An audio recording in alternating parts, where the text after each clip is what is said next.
Unless suffering is the direct and immediate object of life, our existence must entirely fail of its aim. It is absurd to look upon the enormous amount of pain that abounds everywhere in the world, and originates in needs and necessities inseparable from life itself, as serving no purpose at all, and the result of mere chance. Each separate misfortune as it comes seems, no doubt, to be something exceptional, but misfortune in general is the rule. I know of no greater absurdity than that propounded by most systems of philosophy in declaring evil to be negative in its character. Evil is just what is positive; it makes its own existence felt. Leibniz is particularly concerned to defend this absurdity, and he seeks to strengthen his position by using a palpable and paltry sophism. Translator's note. Confer Theod, section 153. Leibniz argued that evil is a negative quality, i.e., the absence of good, and that its active and seemingly positive character is an incidental and not an essential part of its nature. Cold, he said, is only the absence of the power of heat, and the active power of expansion in freezing water is an incidental and not an essential part of the nature of cold. The fact is that the power of expansion in freezing water is really an increase of repulsion amongst its molecules, and Schopenhauer is quite right in calling the whole argument a sophism. End translator's note. It is the good which is negative. In other words, happiness and satisfaction always imply some desire fulfilled, some state of pain brought to an end. This explains the fact that we generally find pleasure to be not nearly so pleasant as we expected, and pain very much more painful. The pleasure in this world, it has been said, outweighs the pain, or at any rate there is an even balance between the two. If the reader wishes to see shortly whether this statement is true, let him compare the respective feelings of two animals, one of which is engaged in eating the other. The best consolation in misfortune or affliction of any kind will be the thought of other people who are in a still worse plight than yourself. And this is a form of consolation open to everyone. But what an awful fate this means for mankind as a whole! We are like lambs in a field, disporting themselves under the eye of the butcher, who chooses out first one and then another for his prey. So it is that in our good days we are all unconscious of the evil fate may have presently in store for us: sickness, poverty, mutilation, loss of sight or reason. No little part of the torment of existence lies in this, that time is continually pressing upon us, never letting us take breath, but always coming after us, like a taskmaster with a whip. If at any moment time stays his hand, it is only when we are delivered over to the misery of boredom. But misfortune has its uses, for, as our bodily frame would burst asunder if the pressure of the atmosphere was removed, so, if the lives of men were relieved of all need, hardship, and adversity, if everything they took in hand were successful, they would be so swollen with arrogance that, though they might not burst, they would present the spectacle of unbridled folly, nay, they would go mad. And I may say, further, that a certain amount of care or pain or trouble is necessary for every man at all times. A ship without ballast is unstable, and will not go straight. Certain it is that work, worry, labor, and trouble form the lot of almost all men their whole life long. But if all wishes were fulfilled as soon as they arose, how would men occupy their lives? What would they do with their time? If the world were a paradise of luxury and ease, a land flowing with milk and honey, where every jack obtained his Jill at once and without any difficulty, men would either die of boredom or hang themselves, or there would be wars, massacres, and murders, so that, in the end, mankind would inflict more suffering on itself than it has now to accept at the hands of nature. In early youth, as we contemplate our coming life, we are like children in a theater before the curtain is raised, sitting there in high spirits and eagerly waiting for the play to begin. It is a blessing that we do not know what is really going to happen. Could we foresee it, there are times when children might seem like innocent prisoners, condemned not to death, but to life, and as yet all unconscious of what their sentence means. Nevertheless, every man desires to reach old age, in other words, a state of life of which it may be said, "It is bad today, and it will be worse tomorrow, and so on till the worst of all." If you try to imagine as nearly as you can what an amount of misery, pain, and suffering of every kind the sun shines upon in its course, you will admit that it would be much better if, on the earth as little as on the moon, the sun were able to call forth the phenomena of life, and if, here as there, the surface were still in a crystalline state. Again, you may look upon life as an unprofitable episode disturbing the blessed calm of non-existence, and, in any case, even though things have gone with you tolerably well, the longer you live, the more clearly you will feel that, on the whole, life is a disappointment, nay, a cheat. If two men who were friends in their youth meet again when they are old, after being separated for a lifetime, the chief feeling they will have at the sight of each other will be one of complete disappointment at life as a whole, because their thoughts will be carried back to that earlier time when life seemed so fair as it lay spread out before them in the rosy light of dawn, promised so much, and then performed so little. This feeling will so completely predominate over every other that they will not even consider it necessary to give it words, but on either side it will be silently assumed and form the groundwork of all they have to talk about. He who lives to see 2 or 3 generations is like a man who sits some time in the conjurer's booth at a fair and witnesses the performance twice or thrice in succession. The tricks were meant to be seen only once, and when they are no longer a novelty and cease to deceive, their effect is gone. While no man is much to be envied for his lot, there are countless numbers whose fate is to be deplored. Life is a task to be done. It is a fine thing to say defunctus est. It means that the man has done his task.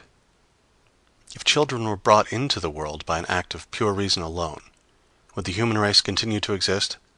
Would not a man rather have so much sympathy with the coming generation as to spare it the burden of existence, or at any rate, not take it upon himself to impose that burden upon it in cold blood? I shall be told, I suppose, that my philosophy is comfortless, because I speak the truth, and people prefer to be assured that everything the Lord has made is good. Go to the priests, then, and leave philosophers in peace. At any rate, do not ask us to accommodate our doctrines to the lessons you have been taught. That is what those rascals of sham philosophers will do for you. Ask them for any doctrine you please, and you'll get it. Your university professors are bound to preach optimism, and it is an easy and agreeable task to upset their theories. I have reminded the reader that every state of welfare, every feeling of satisfaction, is negative in its character. That is to say, it consists in freedom from pain, which is the positive element of existence. It follows, therefore, that the happiness of any given life is to be measured not by its joys and pleasures, but by the extent to which it has been free from suffering, from positive evil. If this is the true standpoint, the lower animals appear to enjoy a happier destiny than man. Let us examine the matter a little more closely. However varied the forms that human happiness and misery may take, leading a man to seek the one and shun the other, the material basis of it all is bodily pleasure or bodily pain.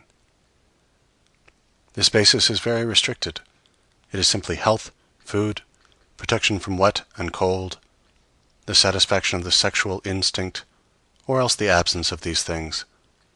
Consequently, as far as real physical pleasure is concerned, the man is not much better off than the brute, except in so far as the higher possibilities of his nervous system make him more sensitive to every kind of pleasure, but also, it must be remembered, to every kind of pain.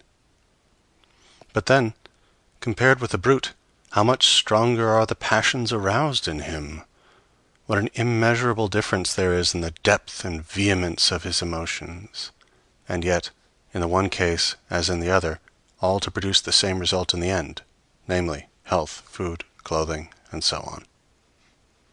The chief source of all this passion is that thought for what is absent and future, which, with man, exercises such a powerful influence upon all he does. It is this that is the real origin of his cares, his hopes, his fears, emotions which affect him much more deeply than could ever be the case with those present joys and sufferings to which the brute is confined. In his powers of reflection, memory, and foresight, man possesses, as it were, a machine for condensing and storing up his pleasures and his sorrows. But the brute has nothing of the kind. Whenever it is in pain, it is as though it were suffering for the first time, even though the same thing should have previously happened to it times out of number. It has no power of summing up its feelings, hence its careless and placid temper. How much it is to be envied!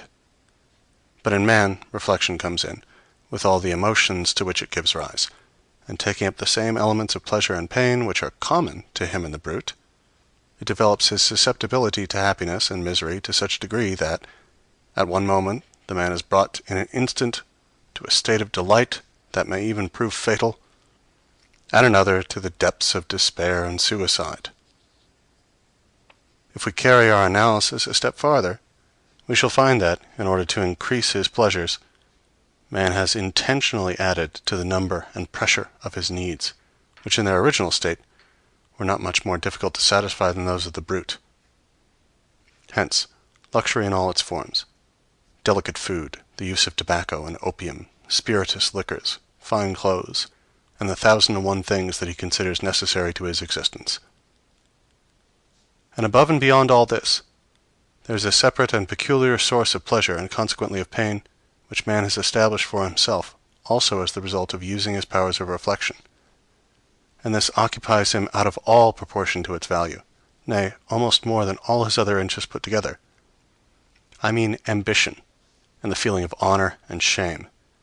In plain words, what he thinks about the opinion other people have of him. Taking 1,000 forms, often very strange ones, this becomes the goal of almost all the efforts he makes that are not rooted in physical pleasure or pain. It is true that besides the sources of pleasure which he has in common with the brute, man has the pleasures of the mind as well. These admit of many gradations, from the most innocent trifling or the merest talk up to the highest intellectual achievements. But there is the accompanying boredom to be set against them on the side of suffering. Boredom is a form of suffering unknown to brutes, at any rate in their natural state. It is only the very cleverest of them who show faint traces of it when they are domesticated, whereas in the case of man it has become a downright scourge. The crowd of miserable wretches whose one aim in life is to fill their purses, but never to put anything into their heads, offers a singular instance of this torment of boredom. Their wealth becomes a punishment by delivering them up to misery of having nothing to do. For to escape it, they will rush about in all directions, traveling here, there, and everywhere. No sooner do they arrive in a place than they are anxious to know what amusements it affords, just as though they were beggars asking where they could receive a dole. Of a truth, need and boredom are the two poles of human life. Finally, I may mention that as regards the sexual relation, a man is committed to a peculiar arrangement which drives him obstinately to choose one person. This feeling grows now and then into a more or less passionate love, which is the source of little pleasure and much suffering.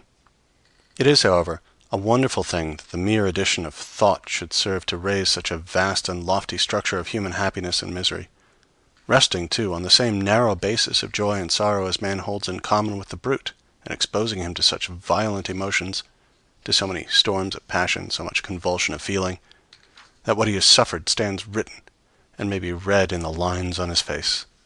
And yet, when all is told, he has been struggling ultimately for the same things as the brute has attained, and with an incomparably smaller expenditure of passion and pain. But all this contributes to increase the measures of suffering in human life out of all proportion to its pleasures, and the pains of life are made much worse for man by the fact that death is something very real to him. The brute flies from death instinctively, without really knowing what it is, and therefore without ever contemplating it in the way natural to a man, who has this prospect always before his eyes.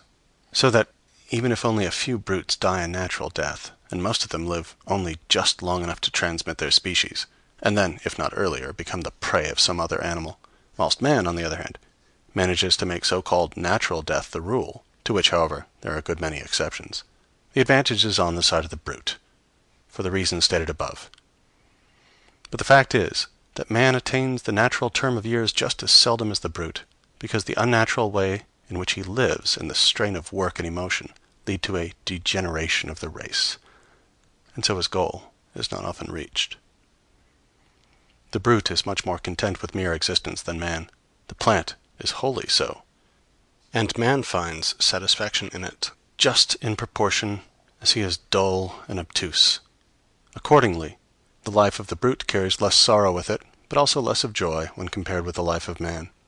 And while this may be traced, on the one side, to freedom from the torment of care and anxiety, it is also due to the fact that hope, in any real sense, is unknown to the brute. It is thus deprived from any share in that which gives us the most and best of our joys and pleasures, the mental anticipation of a happy future, and the inspiriting play of fantasy, both of which we owe to our power of imagination. If the brute is free from care, it is also, in this sense, without hope. In either case, because its consciousness is limited to the present moment, to what it can actually see before it. The brute is an embodiment of present impulses, and hence what elements of fear and hope exist in its nature, and they do not go very far, arise only in relation to objects that lie before it and within reach of those impulses, whereas a man's range of vision embraces the whole of his life and extends far into the past and future. Following upon this, there is one respect in which brutes show real wisdom when compared to us. I mean their quiet, placid enjoyment of the present moment. The tranquility of mind which this seems to give them often puts us to shame, for the many times we allow our thoughts and our cares to make us restless and discontented. And in fact, those pleasures of hope and anticipation which I have been mentioning are not to be had for nothing. The delight which a man has in hoping for and looking forward to some special satisfaction is a part of the real pleasure attached to it, enjoyed in advance.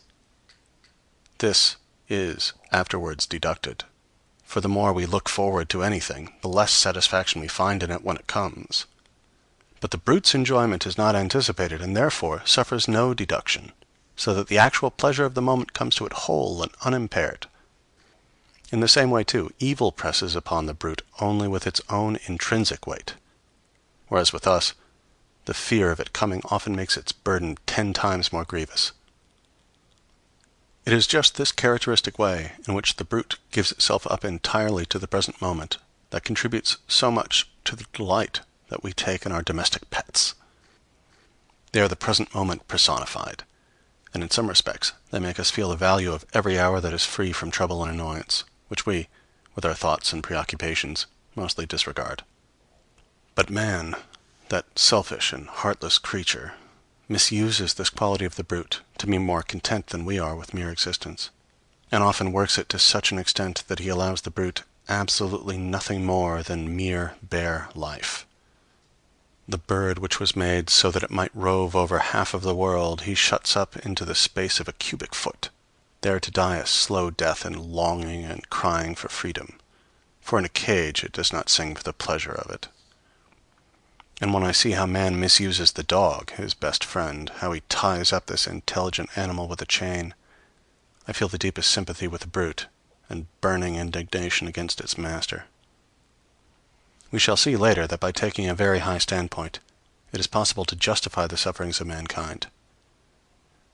But this justification cannot apply to animals, whose sufferings, while in a great measure brought about by men, are often considerable, even apart from their agency. And so we are forced to ask, why and for what purpose does all this torment and agony exist? There is nothing here to give the will pause. It is not free to deny itself, and so obtain redemption. There is only one consideration that may serve to explain the sufferings of animals.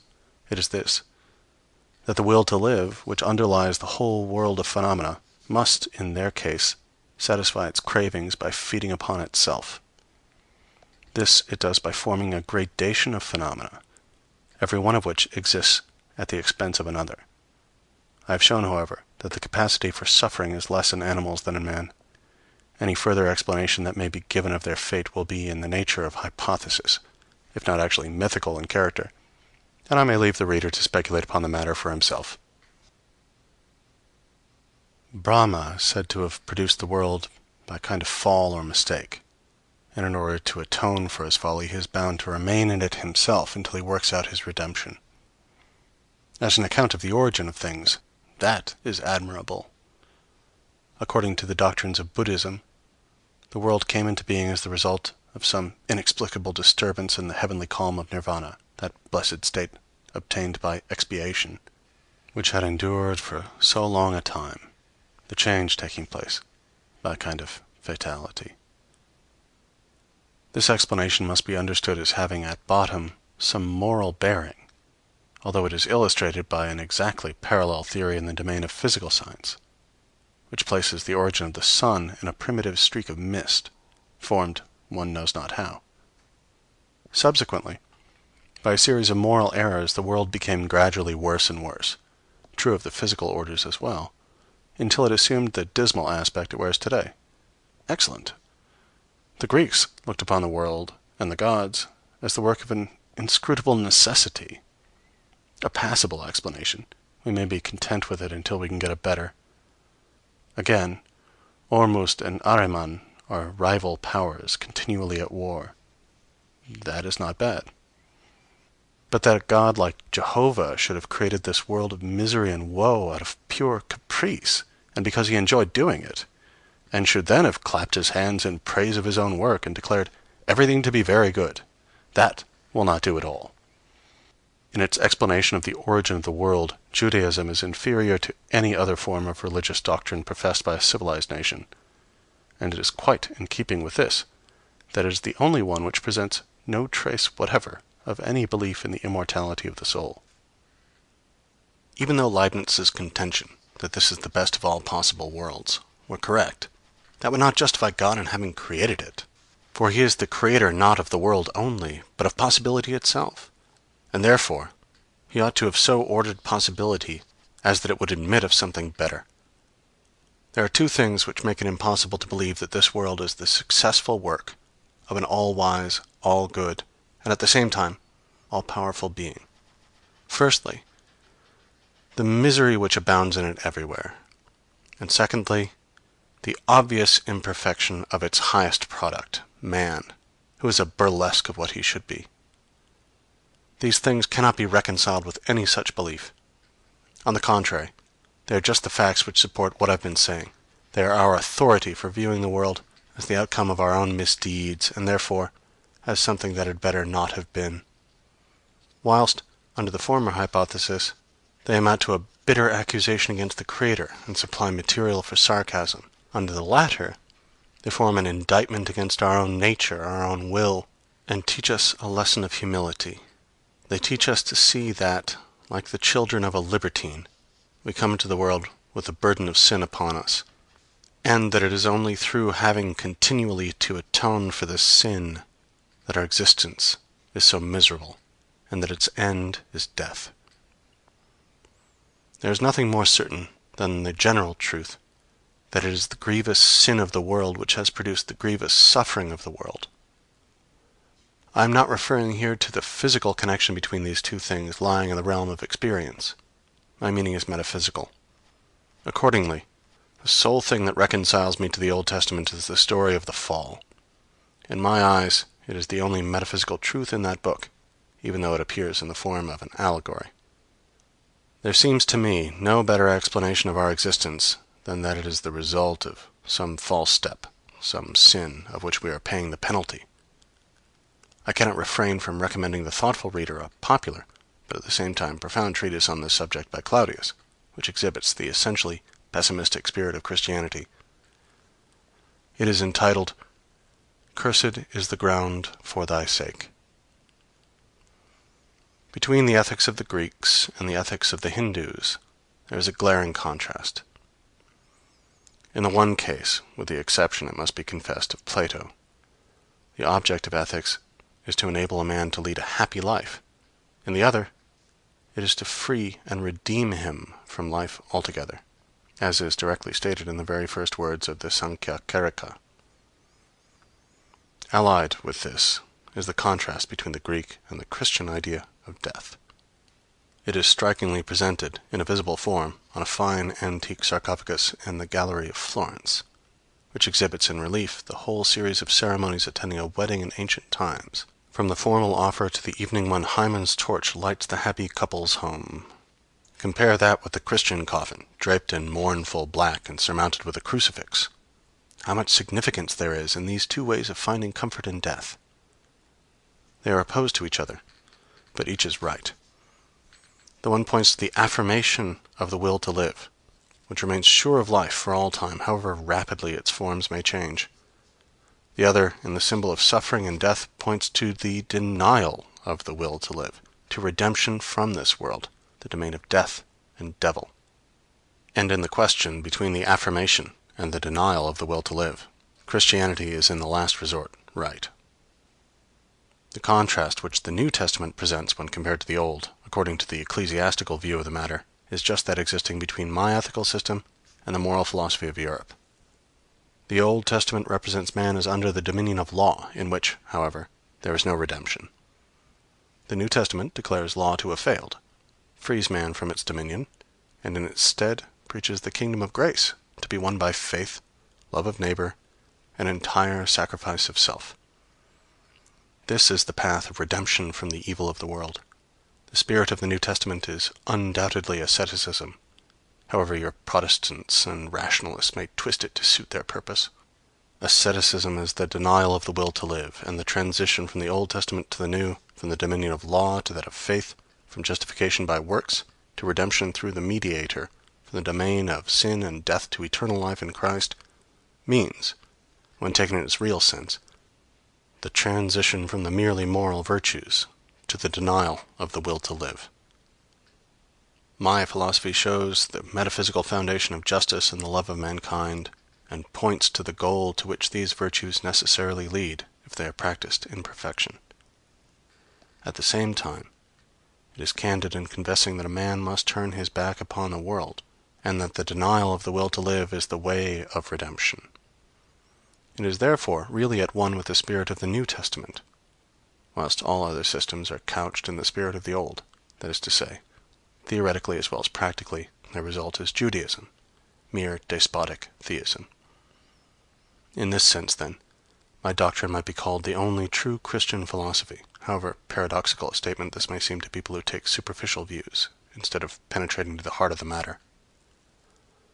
If you want a safe compass to guide you through life, and to banish all doubt as to the right way of looking at it, you cannot do better than accustom yourself to regard this world as a penitentiary, a sort of penal colony, or ergasterion, as the earliest philosopher called it. Amongst the Christian fathers, Origen, with praiseworthy courage, took this view, which is further justified by certain objective theories of life. I refer not to my own philosophy alone, but to the wisdom of all ages, as expressed in Brahmanism and Buddhism, and in the sayings of Greek philosophers like Empedocles and Pythagoras, as also by Cicero, in his remark that the wise men of old used to teach that we come into this world to pay the penalty of crime committed in another state of existence, a doctrine which formed part of the initiation into the mysteries. And Vanini, whom his contemporaries burned, finding that an easier task than to confute him, puts the same thing in a very forcible way. Man, he says, is so full of every kind of misery that were it not repugnant to the Christian religion, I should venture to affirm that if evil spirits exist at all, they have posed into human form and are now atoning for their crimes. And true Christianity, using the word in its right sense, also regards our existence as the consequence of sin and error. If you accustom yourself to this view of life, you will regulate your expectations accordingly, and cease to look upon all its disagreeable incidents, great and small, its sufferings, its worries, its misery, as anything unusual or irregular. Nay, you will find that everything is as it should be, in a world where each of us pays the penalty of existence in his own peculiar way. Amongst the evils of a penal colony is the society of those who form it. And if the reader is worthy of better company, he will need no words from me to remind him of what he has to put up with at present. If he has a soul above the common, or if he is a man of genius, he will occasionally feel like some noble prisoner of state, condemned to work in the galleys with common criminals, and he will follow his example and try to isolate himself. In general, however, it should be said that this view of life will enable us to contemplate the so-called imperfections of the great majority of men, their moral and intellectual deficiencies and the resulting base type of countenance, without any surprise, to say nothing of indignation. For we shall never cease to reflect where we are, and that the men about us are beings conceived and born in sin, and living to atone for it. That is what Christianity means in speaking of the sinful nature of man. Pardon's the word to all. Whatever folly men commit, be their shortcomings or their vices what they may, let us exercise forbearance, remembering that when these faults appear in others, it is our follies and vices that we behold. They are the shortcomings of humanity, to which we belong, whose faults, one and all, we share. Yes, even those very faults at which we now wax so indignant, merely because they have not yet appeared in ourselves. They are faults that do not lie on the surface, but they exist down there in the depths of our nature. And should anything call them forth, they will come and show themselves, just as we now see them in others. One man, it is true, may have faults that are absent in his fellow, and it is undeniable that the sum total of bad qualities is in some cases very large, for the difference of individuality between man and man passes all measure. In fact, the conviction that the world and man is something that had better not have been is of a kind to fill us with indulgence towards one another. Nay, from this point of view, we might well consider the proper form of address to be not Monsieur, Sir, Mein Herr, but my fellow sufferer, soci malorum, compagnon de misere. This may perhaps sound strange, but it is in keeping with the facts. It puts others in a right light, and it reminds us of that which is after all the most necessary thing in life, the tolerance, patience, regard, and love of neighbor, of which everyone stands in need, and which, therefore, every man owes to his fellow.